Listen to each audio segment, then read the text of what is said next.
DJ hari Ndahimana Marie Jose wakwigira imbere ndakubona igumiraho hari Mukangarambe Zakia Mukangarambe hari kandi Nyirankamiyabampiga Zawadi Nyirankamiyabampiga hanyuma Byukusenge Adija abafasha bagahagarara imbere bose baje nyakubahwa komiseri banyakubahwa muri aha nasanga ko nyakubahwa komiseri ahaguruka gufashiriza iki gikorwa hanyuma chairman w'umujyi wa Kigali basaba ko namwe bagifasha chairman w'akarere ka Nyarugenge ndetse na chairman w'Nyarugenge mfite nuze cyane ndibuze gushyiraho banamamagaye kandi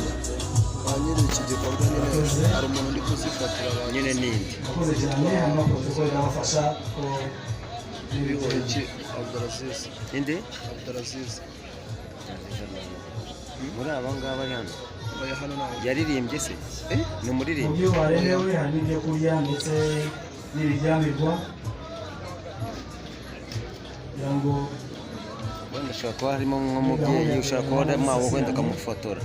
nta kibazo tukakangurirwa indyo yuzuye natwe turi mu nzego nta mpano idasanzwe rero mu kubona ugushakira ikigutunga cyo kurya ndetse ukanaryama neza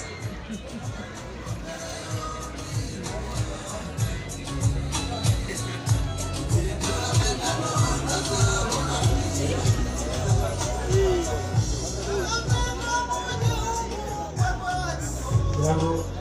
bayibegereza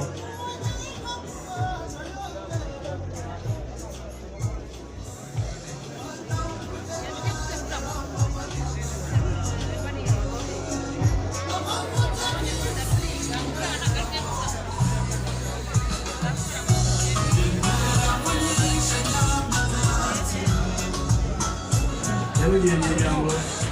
harimo n'abanyabugeni benshi ibintu nta handi ndabibona bikoze muri buriya buryo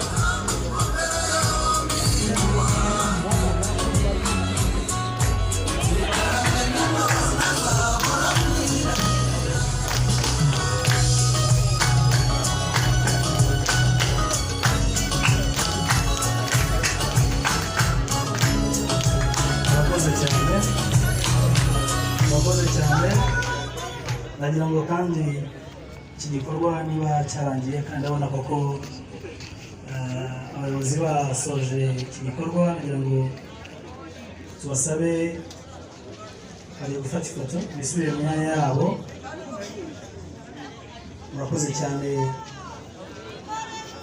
amena amena FPOE amajyambere oye oye oye FPOE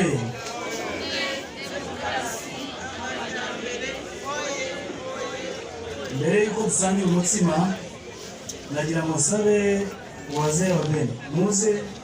mwishimane n'aba bantu bahawe Imana nimuze mu bataramire kandi natwe dutaramire twese twitegura gusangira umutsima twishimira imyaka yose umubyeyi wacu RPF abayeho wazee wa bene muze dutarame hanyuma nimusoza tubasangira umutsima dufatanyije n'abayobozi bacu mwateraniye hano ku bijyanye n'amasaha aho turi butane twihanganire ariko turihutisha ibisigaye mu buryo turi buhuze nuko gahunda yari iteguye. Murakoze.